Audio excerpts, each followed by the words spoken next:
வருஷத்தில் 365 நாளும் காலையில் என்ன சமைக்க, மதியம் என்ன சமைக்க, ராத்திரிக்கு என்ன சமைக்க, இதே தான் யோசனை, இதே தான் சிந்தனை. ஒரு நாளைக்கு 3 வேளை, வாரத்தில் 7 நாள் சமைச்சதே ரிப்பீட்டடாக சமைக்கக்கூடாது. புருஷனுக்கு பிடிச்சது பிள்ளைங்களுக்கு பிடிக்காது, பிள்ளைங்களுக்கு பிடிக்கிறது புருஷனுக்கு பிடிக்காது. இது எல்லாத்தையும் மேனேஜ் பண்ணி ஈவனாக எல்லாத்துக்கும் பிடிக்கிற மாதிரி சமைக்கணும், டிஃப்ரெண்ட்டாக சமைக்கணும், டேஸ்டியாக சமைக்கணும், ஹெல்த்தியாக சமைக்கணும்.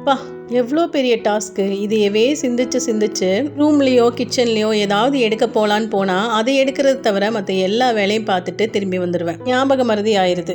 என்ன நானே திட்டிக்குவேன். அட பைத்தியமே, எதுக்கு போனேன், எதுக்கு வந்தேன்னு. தன்னைத்தானே திட்டிக்கிறது, ஞாபக மறதி அப்படின்னு எல்லாமே வந்துருச்சு. இதை யோசிச்சு சரி, நம்ம தான் இப்படி குழம்பி போய் திரியிறோமே, நம்ம வீட்டில் இருக்கவங்க கிட்டையாவது ஐடியா கேட்கலாம் அப்படின்னா, நீ என்ன சமைச்சாலும் நான் சாப்பிடுவேன்னு சொல்லுவாங்க. இல்லைன்னா ஓ இஷ்டம், எது வேணாலும் சமைச்சுக்கன்னு சொல்லுவாங்க. சரி, பாவம், அவங்களுக்கு சொல்ல தெரியாமல் சொல்கிறாங்க போல அப்படின்னு நினைச்சு ஏதாவது ஒன்று செஞ்சு வச்சா, இதையே செஞ்ச, இது எதுக்கு செஞ்ச அப்படின்னு இந்த 2 வார்த்தை வரும். அதை கேட்கும்போது அவ்வளோ டென்ஷன் ஆகும். அவங்களும் ஐடியா சொல்ல மாட்டாங்க, நம்ம சமைச்சு கொடுக்கறத குறை சொல்லாம சாப்பிடவும் மாட்டாங்க. சமைக்கிறதெல்லாம் ஈஸி தான், ஆனால் என்ன சமைக்கலாம்னு யோசிச்சு சமைக்கிறது தான் பெரிய கஷ்டமே. யோசிச்சு கிச்சனுக்குள்ள வர்றக்கே நைட் 9:30 ஆயிடுச்சு. நைட் டின்னருக்கு இடியாப்பமும் தேங்காய் பாலும் தான் செஞ்சிருந்தேன். எல்லாத்தையும் செஞ்சு முடிச்சுட்டு எல்லாம் பார்த்ததுக்கப்புறம் கிச்சன் இவ்வளோ அலங்கோலமாக இருந்துச்சு. எல்லாத்தையும் க்ளீன் பண்ணிட்டு பாத்திரத்தை எல்லாத்தையும் எடுத்து போட்டு கழுவி வச்சுட்டு நைட்டு தூங்க போறதுக்கு மணி 12 ஆயிடுச்சு. நீங்களும் இப்படித்தான் டெய்லி ஃபேஸ் பண்ணுறீங்களான்னு கமெண்ட்டில் சொல்லுங்கள். தேங்க்யூ.